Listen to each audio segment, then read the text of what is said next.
অনেক কাটনাকাটি করে আমার বাবাকে ম্যানেজ করছি, কিন্তু শ্বশুর বাড়ি কেউ রাজি হয় নাই। তো আমার শ্বশুরে বলছে যদি তুমি এই অপারেশন করতে চাও তাইলে তোমাকে আর আমাদের বাড়িতে উঠাবো না, আমাদের বাড়িতে তুমি আসতে পারবা না। তো তারপর আমি বলছি যে সমস্যা নেই, আমি দরকার বলে না।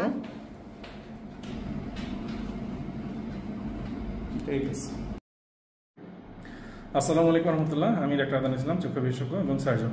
আমাদের এই বোন, আমরা ওর অনুমতি ছাড়া কোনো ভিডিও পাবলিশ করবো না। ওর অনুমতি নিয়েই গিয়ে যদি অনুমতি দেয় তখন ভিডিও পাবলিশ করবো। ঠিক আছে বোন, তুমি মাথাটা না ঘুরে একদম ডান দিকে দেয়ালে থাকাও। মাথা না ঘুরে আসো না, আবার সোজা রাখো। হ্যাঁ, শুধু চোখ ঘুরে ডান দিকে দেয়ালে থাকাও। এই দেয়ালে থাকো। আচ্ছা, আমরা দেখতে পাচ্ছি যে ওর ডান চোখটা নাকের দিকে চলে গেছে, বাম চোখে কোনো মুভমেন্ট হয়নি। এবার এই দিকে থাকো। এদিকে যখন ও তাকাচ্ছে তখন ওর দুই চোখেরই মুভমেন্ট হয়েছে। সোজা তাকাও। আচ্ছা, তোমার ডান চোখটাকে হাত দিয়ে বন্ধ করো। হ্যাঁ, এবার তুমি ওই দেয়ালের দিকে তাকাও। হ্যাঁ, ওটার কোনো মুভমেন্ট হয় না। এই দেয়ালের দিকে তাকাও। হ্যাঁ, এটার মুভমেন্ট হয়। সোজা তাকাও। ঠিক আছে। হ্যাঁ, সোজা তাকাও। ওই হাতটা ছেড়ে দাও। আচ্ছা, এবার তোমাকে যেরকম আমি দেখাইছি, এটা চোয়ালটা নাড়ো এইভাবে ডান দিকে। হ্যাঁ, এটা চোয়ালটা নাড়াইলে ওর চোখের পাতাটা এরকম কাঁপে। হ্যাঁ, তো এবার হ্যাঁ ঠিক আছে। তো ওর বাম পাশের চোখের ল্যাটারাল রেকটাস, সেটার মধ্যে যে নার্ভটা সাপ্লাই দেয় আমাদের 6 নার্ভ পলসি, আর ওর মার্কাস গাঞ্জা উইঙ্কিং ফেনোমেননটা পজিটিভ, আর এইটার ওর মাইল্ড টোসিস আছে। এখানে যদি আমরা দুইটা চোখের পাতার দিকে তাকাই, আমরা দেখবো যে ডান পাশের চোখের পাতাটা লিড ক্রিজ বা ভাঁজটা অনেক চিকন, আর বাম পাশের লিড ক্রিজ বা চোখের পাতার যে ভাঁজটা সেটা অনেক মোটা, নিচে দিকে নেমে আসছে। এই প্রত্যেকটা পয়েন্টে রোগীকে একদম পয়েন্ট টু পয়েন্ট ধরে বুঝিয়ে, এবং এটার অপারেশন আউটকাম কতটুকু আসবে, কি আসবে, সবকিছু ওনাকে সুন্দর মতো বুঝিয়ে বলে তারপর আমরা অপারেশন প্রস্তুতি নিচ্ছি। বোন, আপনাকে সবকিছু এগুলো বুঝিয়ে বলা হয়েছে তো? আচ্ছা, আপনার যে ভিডিও ধারণ করা হচ্ছে আর এটা সোশ্যাল মিডিয়াতে পাবলিশ করা হবে, আপনার কি অনুমতি আছে? আচ্ছা, আপনার মতো যেন আরো বোনরা চিকিৎসা করতে পারে। আমরা চিকিৎসার পরে দেখবো যে কি হবে। তো আমরা কি করবো, শুধুমাত্র আমরা টেরা চোখটাকে সোজা করে দেবো। আজকে শুধু এতটুকু, ঠিক আছে? বাকিটা আল্লাহর ভরসা। আপনার জন্য অনেক অনেক শুভকামনা। আসসালামু আলাইকুম রহমতুল্লাহ। আমি ডাক্তার আদান ইসলাম, চক্ষু বিশেষজ্ঞ এবং সার্জন। তো আমার কাছে বেশিরভাগ সময় তো চোখের বাঁকা রোগ বা টেরা চোখের রোগীরা এসে থাকে, এবং তারা বিভিন্নভাবে সামাজিকভাবে হেয় প্রতিপন্ন হয়ে মনে খুব দুঃখ পেয়ে তারপরেই আমাদের কাছে আসে। এবং এর মধ্যে একটা উল্লেখযোগ্য সংখ্যক আমাদের মায়েরা, বোনেরা, যারা সমাজের মধ্যে অনেক সময় আমি বলবো যে সুবিধা বঞ্চিত ঠিক না, মানে যারা আসলে খুব নরম মনের অধিকারী এবং যাদের নিজস্ব অনেক কিছুই করণীয় থাকে না, তারা এরকম একটু বাঁকা চোখ বা টেরা চোখের যদি সমস্যায় ভুগে, তাদের সমস্যাটা ছেলেদের তুলনায় আর অনেক বেশি প্রকট হয়ে ধরা পড়ে। অনেকেই মনে ইচ্ছা থাকলে অনেক সময় সামর্থ্যের জন্য, অনেক সময় পারিপার্শ্বিকতার সমস্যার জন্য এই চিকিৎসা নিতে আসতে পারেন না।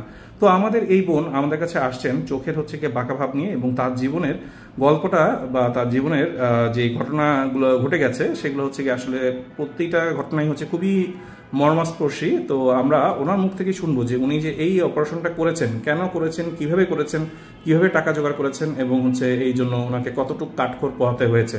আর আজকে ফাইনালি আউটকাম, মানে আজকে মাত্র অপারেশনের পরের দিন। তো বোন, আপনি কি একটা আঙুল দিয়ে একটু চোখের পাতাটা একটু উঠিয়ে দেখাবেন আমাদেরকে? হ্যাঁ, যদি দেখেন একদম 100% কারেক্টেড। আমরা অ্যানেস্থেসিয়া দিয়েছি দেখে ওনার চোখের পাতাটা একটু নেমে আছে। এটা উনি এই যেভাবে চোখের পাতাটা উঠালো, এভাবে যদি একটু উঠিয়ে ব্যায়াম করে তাহলে এটা ঠিক হয়ে যাবে। হ্যাঁ, এই ব্যায়ামটা যদি উনি প্রতিদিন করে তাহলে এটা 7 দিন পরেই ঠিক হয়ে যাবে। ঠিক আছে বোন, তাহলে আপনার কাছ থেকে কি আমরা একটু শুনতে চাচ্ছি যে আপনি যে এই অপারেশনটা করেছেন, আপনি কি কি সমস্যার মধ্যে দিয়ে যাচ্ছিলেন এবং কি কি ঘটনা ঘটলো সেগুলো একটু আপনার মুখ থেকে শুনবো। আসলে স্যার, আমি অনেকদিন যাবত যে মনের ভিতরে নিয়ত করে রাখছিলাম যে আদনান স্যারের এসে তারপর আমি অপারেশন করাবো। তো সবার কাছে বলছি, শ্বশুর বাড়ি, বাপের বাড়ি, কেউ রাজি হয়নি, কাউকে আর কি বুঝাইতে পারি নাই। সবাই বলছে যেটা হয় না বা হবে না। তো আমি অনেক কাটনাকাটি করে আমার বাবাকে ম্যানেজ করছি, কিন্তু শ্বশুর বাড়ি কেউ রাজি হয় নাই। তো আমার শ্বশুরে বলছে যদি তুমি এই অপারেশন করতে চাও তাইলে তোমাকে আর আমাদের বাড়িতে উঠাবো না, আমাদের বাড়িতে তুমি আসতে পারবা না। তো তারপর আমি বলছি যে সমস্যা নেই, আমি দরকার বলে না আসবো, কিন্তু আমি যেহেতু এটা নিয়ে একটু কষ্ট আছি বা এটার জন্য মানুষের হেয় কথা শুনতে হয়, তাহলে আমি এটা করাবোই। যদি আল্লাহ আমাকে ভাত লেখা না রাখে শ্বশুর বাড়িতে তাহলে না খাবো। কিন্তু আমাকে দেখতে হবে যে এটা মানে আল্লাহ আমার কতটুকু শেফা দান করে বা আমি কতটুকু ভালো হই। তো বাকিটা আল্লাহর ইচ্ছা, ভালো করুক বা না করুক।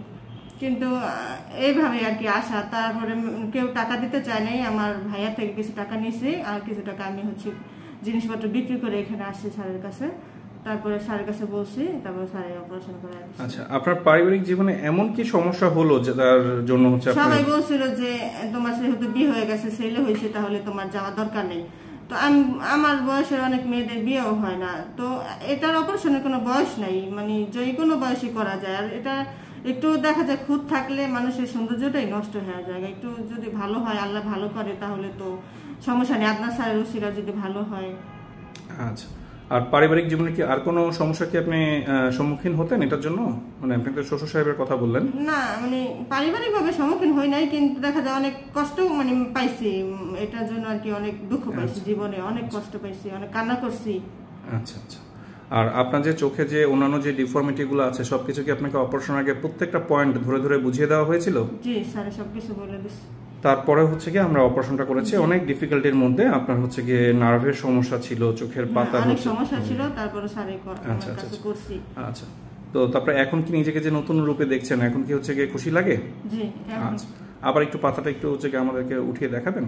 আচ্ছা, এখন যদি দুইটা চোখের হচ্ছে গিয়ে আপনারা হচ্ছে গিয়ে দুইটা মনি দেখেন যে একেবারে হচ্ছে 100% হচ্ছে। ঠিক আছে, ঠিক আছে বোন, আপনার জন্য অনেক অনেক শুভকামনা রইল। ঠিক আছে।